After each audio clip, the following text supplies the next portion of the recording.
আপনাদের মনে আছে এরশাদ বিরোধী আন্দোলনের সময় এখানে দুদু ভাই এবং ইসে রেজাউদ্দৌলা ভাই আছেন, অ্যাডভোকেট সালাম আছেন, আপনাদের মনে থাকার কথা। ঢাকার দেয়ালে দেয়ালে একটা শব্দ, একটা বাক্য লেখা ছিল, বড় কষ্টে আছি আইজুদ্দিন। মনে আছে না আপনাদের? বড় কষ্টে আছি আইজুদ্দিন। ঠিক এইভাবে সরে আর রস্যই বর্গ আইজুদ্দিন।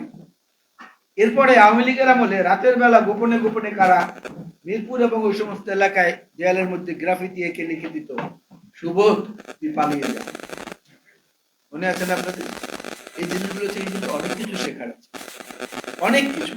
দেশটা আমাদের, এবং আমাদের প্রতিবেশী যারা আছেন, এই প্রতিবেশীদের মধ্যে কেউ কেউ এমন আছেন যে যারা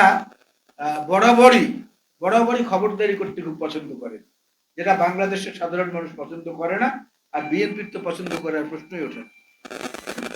সেদিক থেকেও আমাদের সতর্ক দৃষ্টির প্রয়োজন রয়েছে। স্বামী স্ত্রী দুইজনে বসে আছেন তো, নীরব, কোনো কথাবার্তা নাই। স্ত্রী চিন্তা করলেন যে স্বামীকে একটু জিজ্ঞেস করি, বলে যে আচ্ছা তুমি সারাদিন এই বই নিয়ে বসে থাকো, কি মজা এটার মধ্যে? বলে যে আমার খুব ভালো লাগে, বই নিয়ে থাকতে খুব ভালো লাগে। স্ত্রী তখন দীর্ঘশ্বাস ফেলে বললেন, আহা, আমি যদি বউ না হয়ে বই হতাম তাহলে না কত মজা হতো। স্বামী সঙ্গে সঙ্গে চট করে উত্তর দিলেন, হ্যাঁ ভালোই তো বলেছো, তাহলে দয়া করে বই না হয়ে পঞ্জিকা হও, বছর বছর পরিবর্তন করতে পারবে। বছর বছর পরিবর্তন করার কোনো পরিকল্পনা নিয়ে অগ্রসর হবেন না দয়া করে। এই সরকারকে বলবো সে দয়া করে হবেন না।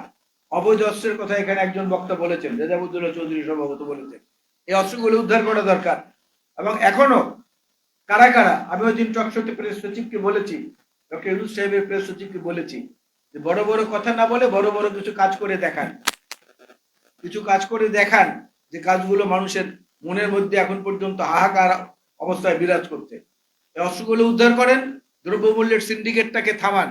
সিটি গ্রুপ, বসুন্ধরা গ্রুপ, মেঘনা গ্রুপ, কাজী ফার্মস, এদের যারা আছে এদেরকে নিয়ে সরকার বসে না কেন? কেন বসে না? আকিজ গ্রুপ থেকে উপদেষ্টা নিয়েছেন, তাকে দায়িত্ব দেন যে বাজারে যদি দ্রব্যমূল্য বাড়ে তোমার উপদেষ্টা নেই, তুমি ব্যর্থ, বা তোমার বুঝতে হবে এই সিন্ডিকেটের সঙ্গে ওই উপদেষ্টা জড়িত। ঠিক, যদি কেউ এই অভিযোগ করে এটা কি ইচ্ছা করলেই খণ্ডানো যাবে? মানুষ দ্রব্যমূল্যের চাপে অতিষ্ঠ হয়ে গেছে, সামনে রমজান আসছে, কি যে হবে মানুষের মধ্যে একটা হাহাকার অবস্থা, বিশ্বাস করেন। প্রত্যেকটি জিনিসের দাম বাড়ছে, সয়াবিন বাজার থেকে অদৃশ্য হয়ে যাচ্ছে। আমি জেনে শুনে বলেছিলাম যে সয়াবিনের প্রাইস সারা পৃথিবীতে কমেছে, ডক্টর ইউনূস সাহেবের প্রেস সচিব আমার সঙ্গে বললেন যে না, আপনার প্রাইস বেড়েছে। এখন যেহেতু তখন আমার হাতে দলিল ছিল না, আমি দেখাতে পারিনি, যদি খোঁজ নিয়ে দেখেন সয়াবিনের দাম আন্তর্জাতিক বাজারে কমেছে, অথচ এখানে সয়াবিন গায়েব হয়ে গেছে। মানে রোজার 1-2 দিন আগে থেকে আবার দেখা যাবে যে এটা বাজারে এসেছে এবং এটার মূল্য অনেক বেড়েছে। তাহলে বাণিজ্য উপদেষ্টা হিসাবে যাকে আমরা নিলাম, যিনি একটা বড় কর্পোরেট হাউসের মালিক, লাভ হলো কি? কি লাভ হলো? এনজিও করা আর জাতীয় সরকার পরিচালনা করা এক জিনিস না। এনজিও অনেকেই পরিচালনা করতে পারে, দেশ পরিচালনা করার জন্য যাদের অভিজ্ঞতা আছে তাদের সঙ্গে যোগাযোগ, তাদের কাছ থেকে পরামর্শ নেওয়া এবং তাদের সদিচ্ছাটাকে বাস্তবায়ন করা, এই জিনিসগুলোর দিকে আমাদের তাকাতে হবে, এবং সেটা এই সরকার যত তাড়াতাড়ি গ্রহণ করবে তত সবার জন্য ভালো হবে।